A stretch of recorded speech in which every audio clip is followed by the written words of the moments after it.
1월 13일 우리 새벽예배 하나님 앞에 드리도록 하겠습니다. 하나님 앞에 신앙 고백 드리겠습니다. 전능하사 천지를 만드신 하나님 아버지를 내가 믿사오며 그 외아들 우리 주 예수 그리스도를 믿사오니 이는 성령으로 잉태하사 동정녀 마리아에게 나시고 본디오 빌라도에게 고난을 받으사 십자가에 못 박혀 죽으시고 장사한 지 사흘 만에 죽은 자 가운데서 다시 살아나시며 하늘에 오르사 전능하신 하나님 우편에 앉아 계시다가 저리로서 산자와 죽은 자를 심판하러 오시리라. 성령을 믿사오며 거룩한 공예와 성도가 서로 교통하는 것과 죄를 사하여 주시는 것과 몸이 다시 사는 것과 영원히 사는 것을 믿사옵나이다. 아멘. 찬송가 453장입니다.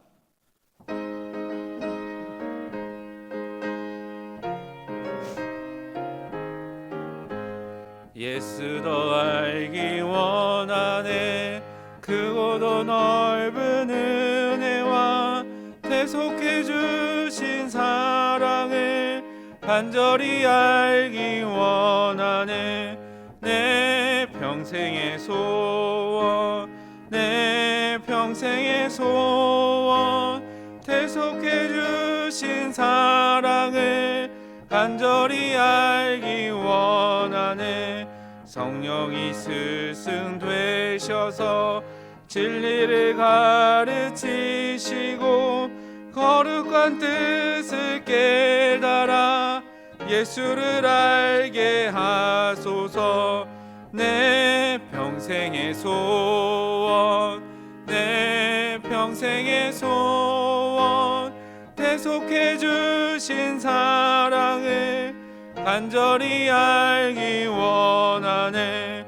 성령의 감화 받아서 하나님 말씀 배우니 그 말씀 한 절 한 절이 내 맘에 교훈되노라. 내 평생의 소원, 내 평생의 소원, 대속해 주신 사랑을 간절히 알기 원하네. 예수가 계신 보좌는 영광에 둘려 있도다. 평화의 왕이 오시니 그 나라 왕성하도다. 내 평생의 소원, 내 평생의 소원, 대속해 주신 사랑을 간절히 알기 원하네. 아멘. 오늘 하나님께서 우리에게 주시는 말씀 누가복음 5장 12절부터 26절입니다.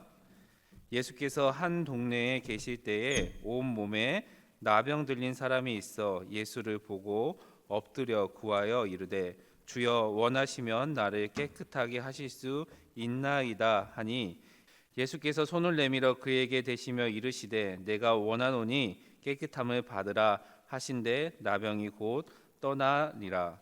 예수께서 그를 경고하시되 아무에게도 이르지 말고 가서 제사장에게 내 몸을 보이고 또 내가 깨끗하게 됨으로 인하여 모세가 명한 대로 예물을 드려 그들에게 입증하라 하셨더니 예수의 소문이 더욱 퍼지매 수많은 무리가 말씀도 듣고 자기 병도 고침을 받고자 하여 모여오되 예수는 물러가서 한적한 곳에서 기도하시니라. 하루는 가르치실 때에 갈릴리의 각 마을과 유대와 예루살렘에서 온 바리새인과 율법 교사들이 앉았는데 병을 고치는 주의 능력이 예수와 함께 하더라. 한 중풍병자를 사람들이 침상에 메고 와서 예수 앞에 들여놓고자 하였으나 무리 때문에 메고 들어갈 길을 얻지 못한지라.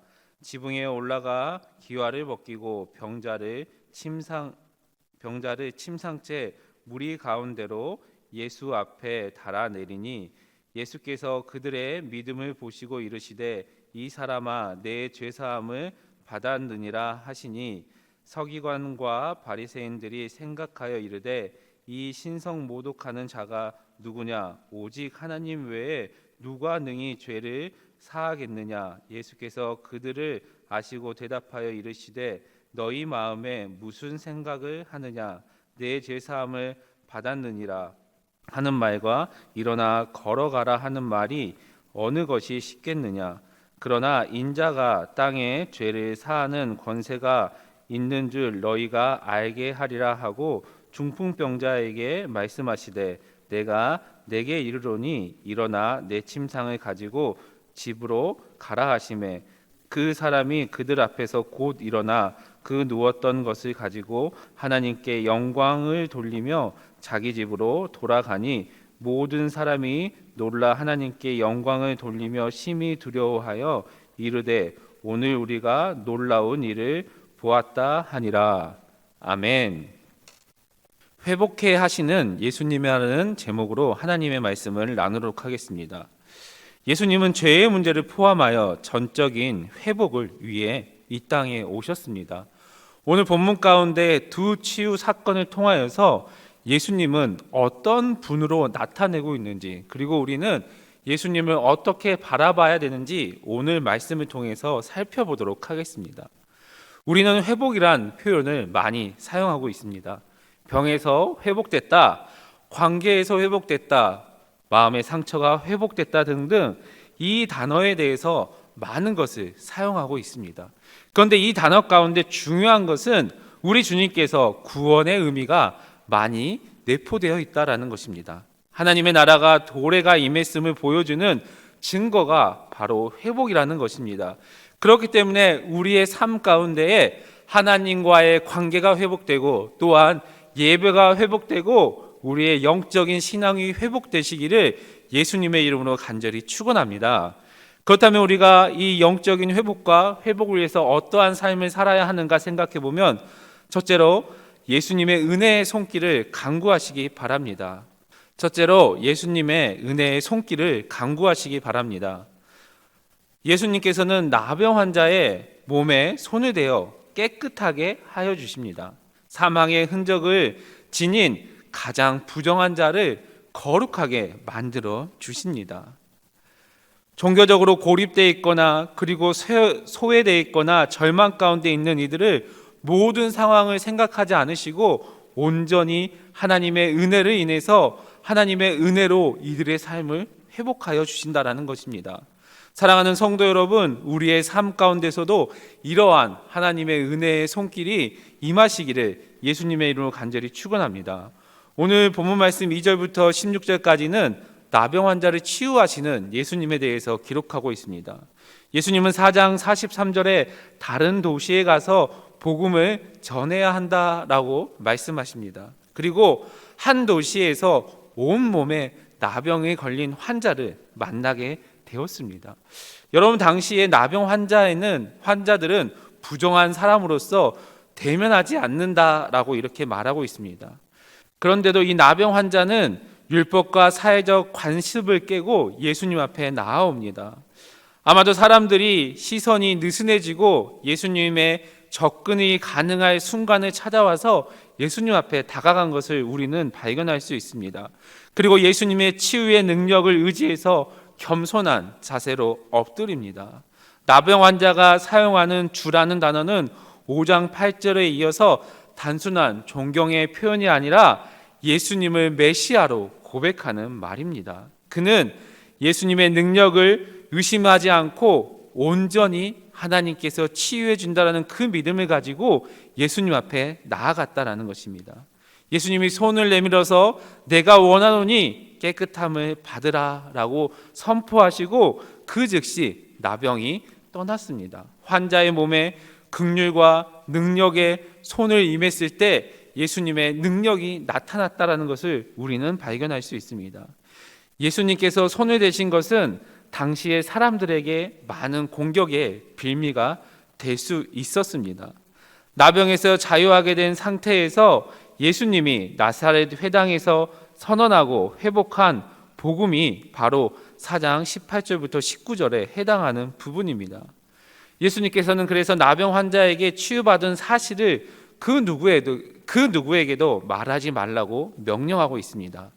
그리고 예수님께서는 모세의 법에 따라 치유받은 환자가 제사장에게 몸을 보여주고 완치된 것을 입증하라고 명령하십니다. 그리고 이후에 예수님의 치유의 소문이 퍼졌을 때 누가는 소문을 말씀으로 15절에 표현하고 있습니다. 예수님께서 행하신 이 말씀이 살아 숨쉬는 하나님의 말씀이셨기 때문입니다. 사랑하는 성도 여러분, 예수님께서는 모든 경계를 허무셨고 회복하셨다라는 것을 기억하시기 바랍니다. 나병 환자는 격리되어야 할 부정한 자였지만 예수님께서 그 경계를 허물었고 하나님만 낫게 하실 수 있는 그 병을 예수님께서 낫게 하심으로 온전한 회복을 보여주셨다라는 것입니다. 예수님께서는 새 시대를 가져옴으로써 하나님 앞에 온전한 회복의 믿음을 가진 그 사람으로서 그 믿음을 가지고 나아간다면 어떠한 차별도 어떠한 소외도 어떠한 조건도 구별되지 않고 온전히 하나님의 믿음으로 회복된다라는 것을 보여주고 있는 사건입니다. 사랑하는 성도 여러분, 우리 모두가 하나님 앞에서 이러한 소망을 가지고 하나님의 은혜를 간구하며 믿음으로 나아갔을 때에 우리의 삶 가운데에 예수님의 은혜와 예수님의 회복이 가득하기를 예수님의 이름으로 간절히 축원합니다. 두 번째로는 온전히 하나님만 바라보는 시간을 갖기 바랍니다. 수많은 무리들이 예수님을 찾아오자 예수님께서는 한적한 곳으로 물러나 기도하고 있습니다. 수많은 무리가 찾아와서 예수님에게 어떠한 것을 요구하고 예수님의 그 사건들을 보려고 했지만 예수님께서는 온전히 기도하는 시간을 가졌습니다. 예수님은 하나님만 치유하실 수 있었던 그 나병을 치유하셨고 소외되고 어려운 상황 가운데 있는 사람들을 돌보았습니다. 이 당시에 예수님께서 참으로 원하시는 것은 온전히 하나님과의 관계를 회복하는 것을 원하고 계셨다라는 것입니다. 여러분, 우리가 우리의 삶 가운데 눈앞에 많은 것이 필요하고 많은 일이 있을지 모르겠지만 어떠한 순간이라도 하나님과 온전히 교제하는 우리 초청의 성도 여러분이 되시기를 바랍니다. 우리의 삶 가운데 하나님의 풍성한 교제를 통해 온전히 하나님을 바라보시기 바랍니다. 내 삶이 바빠서 어려움이 있어서 일에 지침이 있어서 하나님과 교제를 소홀하게 하는 일이 없게 하여 우리의 삶이 온전히 하나님을 바라보는 믿음으로 나아가시는 저와 여러분이 되시기를 예수님의 이름으로 간절히 축원합니다. 그리고 세 번째로는 온전한 믿음으로 예수님의 회복을 소망하시기 바랍니다. 여러분, 오늘 본문 17절부터 26절에는 죄의 용서와 권면에 대해서 말하고 있습니다. 예수께서 가르칠 때에 바리새인들과 율법 교사들이 앉아 듣고 있는 모습이 나옵니다. 서기관들은 율법을 가르치고 해석하는 권위를 가지고 있었습니다. 그들이 앉아 있는 모습은 상황을 평가하는 자세를 의미하므로 그들의 등장하는 것은 긴장감을 가져오고 있습니다. 여기에서 가르치는 예수님은 병을 고치는 주의 능력이 함께 임한다라는 것을 우리는 말씀을 통해서 알 수 있습니다. 성령의 능력으로 치유로 나아갈 것을 나타내고 있는 모습입니다. 그때 중풍병자 한 사람이 침상을 메고 와서 예수님 앞에 나아오려고 합니다.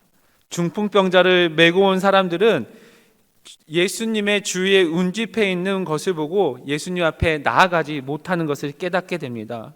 그래서 어떠한 비난도 경제적인 손실도 감수하는 각오로 환자를 사랑했기 때문에 그의 건강을 가장 중요하게 여겼으며 예수님께서 그를 고칠 수 있는 확신을 가지고 상식을 뛰어넘는 열정을 가지고 상식의 경계를 벗어나는 행동을 했습니다. 그러나 이러한 믿음의 고백과 행동으로 중풍병자의 회복 사건이 나타나고 있습니다. 예수님은 중풍병자에게 죄사함을 선포한 이후에 그의 병 나음을 병 고침을 선포하고 그 자리에서 하나님과 관계를 회복하라고 말씀하고 있습니다. 24절에는 죄를 용서해 준 주체가 예수님의 자신이라는 것을 나타내고 있다라는 것입니다. 죄의 용서를 선언하는 것 자체가 당시 문화에는 큰 충격이었습니다. 자신의 권위로서 용서를 선언하였다라고 말하고 있는 용서받았다라는 단어는 완료 수동태이므로 중풍병자의 용서는 이미 실행됐다라고 말하고 있습니다. 예수님은 인자가 땅에서 죄를 사하는 권세가 있는 줄 알리기 위해서 중풍병자에게 침상을 들고 나아가라라고 이렇게 말하고 있습니다. 병고침을 받고 죄 용서받는 사람은 하나님의 긍휼과 능력이 예수님을 통해 실현되는 것을 알게 하고 하나님 앞에 영광을 돌리는 부분이 오늘 본문 가운데 나타나고 있습니다. 그리고 이 기적을 목격한 모든 사람들은 하나님 앞에 영광을 돌리고 있습니다. 놀라운 일, 그들이 예상하지 못한 일이 일어났다라는 것입니다. 이것은 예수님의 권위로 죄 용서의 사건이 실현됐다라는 것을 말씀하고 있습니다. 본단락의 핵심은 중풍병자의 병의 치유보다는 예수 그리스도의 죄의 용서에 있습니다. 그래서 죄의 용서에 대한 단어가 4번이나 등장하게 됩니다. 죄를 용서하시는 예수님께서 포로된 자에게 자유를 전달하는 그러한 내용이 성취되고 있습니다. 그리고 그 자유에 대한 내용이 계속해서 반복돼서 사용되고 있다라는 것입니다. 예수님께서는 믿음을 표현한 중풍병자와 그 일행을 향해서 치유의 선언보다 죄의 용서의 사건을 더 크게 나타내고 있습니다. 죄의 용서는 하나님과의 관계를 회복시킨다는 것입니다. 사랑하는 성도 여러분, 우리도 우리와 하나님의 관계를 회복하시는 저와 여러분이 되시기를 바랍니다. 그리고 우리가 믿음으로 주님 앞에 나아가며 우리가 죄의 용서를 받고 하나님 앞에 영광을 돌리시는 저와 여러분이 되시기를 예수님의 이름으로 간절히 축원합니다. 말씀을 맺도록 하겠습니다. 죄 사함을 받고 변하지 않는 우리의 삶은 악순환의 연속이 될 수도 있습니다. 그렇기 때문에 온전히 하나님과 관계를 회복하시기 바랍니다. 다시는 죄의 굴레에 빠지지 않도록 하나님과 관계를 회복하면서 영적으로 육적으로 온전히 하나님 앞에 붙들림 받는 초청의 성도 여러분이 되시길 바랍니다. 몸이 마비되는 것보다 영혼이 마비되는 것이 더 큰 문제이기 때문입니다. 무엇을 먼저 구하고 무엇을 먼저 회복하고 어떠한 것이 중요한 것인지 생각해 보시기 바랍니다. 사랑하는 성도 여러분, 하나님과 관계를 회복하시기 바랍니다. 육체적인 마비는 우리의 눈으로 확인할 수 있지만 영적인 마비는 온전히 우리가 하나님과 관계를 회복했을 때에 확인할 수 있다는 것을 기억하시기 바랍니다. 그래서 우리가 온전히 하나님과 관계를 회복함으로써 우리의 삶에 회복하시는 예수 그리스도의 치유의 역사를 기대하며 나아가시는 우리 초청의 성도 여러분이 되시기를 예수님의 이름으로 간절히 축원합니다. 아멘. 사랑의 하나님, 오늘도 귀한 날을 허락하여 주심을 감사합니다. 새날을 허락하여 주신 하나님께서 우리에게 오늘도 살아갈 세임 또한 허락하여 주시고 우리가 온전히 우리의 죄를 사하여 주시는 예수 그리스도의 역사하심을 바라보며 나아갈 수 있도록 주님께서 인도하여 주시옵소서. 어려운 상황 가운데 있습니다. 우리가 이 어려운 상황 가운데 온전히 주님을 바라보기를 소망하며 하나님과의 관계의 회복을 통해서 항상 하나님과 동행하는 삶을 살아갈 수 있도록 주님께서 인도하여 주시옵소서. 코로나19 사태가 빨리 회복되어서 우리 성도들 함께 예배하며 찬양하는 그날을 기대하며 나아갈 수 있도록 주님께서 인도하여 주시고 오늘 하루도 세상 가운데 승리할 수 있도록 주님께서 인도하여 주시고 함께하여 주시옵소서. 감사드리며 예수님의 이름으로 기도드립니다. 아멘. 이 시간 들었던 말씀을 가지고 기도로 나아가도록 하겠습니다. 우리와 함께 하시는 주님을 바라보며 승리할 수 있도록 기도하시고 코로나의 극복과 예배의 회복을 위해서 그리고 가정과 자녀들 개인적인 기도의 제목을 가지고 이 시간 주여 3번 부르짖고 주님 앞에 기도로 나아가도록 하겠습니다. 주여 주여 주여 사세 역사하신 하나님, 오늘도 귀한 날을 허락하여 주심을 감사합니다. 오늘도 우리가 이 귀한 날을 허락하여 주신 그 하나님 앞에 하나님의 자녀답게 살아갈 수 있도록 주께서 인도하여 주시고 함께하여 주시옵소서. 온전히 주님을 바라볼 수 있도록 주님께서 인도하여 주시고 우리의 삶 가운데 항상 하나님의 동행하심을 경험할 수 있도록 주님께서 인도하여 주시옵소서. 하나님, 이 어려운 시기 가운데에 온전히 하나님을 바라보길 소망합니다. 이 시기 가운데 온전히 우리가 하나님을 바라볼 때에 항상 성령님의 동행함을 우리가 경험할 수 있도록 주님께서 인도하여 주시옵소서. 또한 예배의 회복을 위해 각자의 자리에서 기도합니다. 우리가 만나 예배하는 그때에 하나님 앞에 진정으로 기쁨의 찬양과 기쁨의 예배를 드릴 수 있도록 주께서 인도하여 주시옵소서. 우리 초청의 성도 한 사람 한 사람이 기억하여 주시고 각자의 기도 제목을 주님 앞에 올려드리오니 주여 아버지 응답하여 주시고 함께하여 주시옵소서.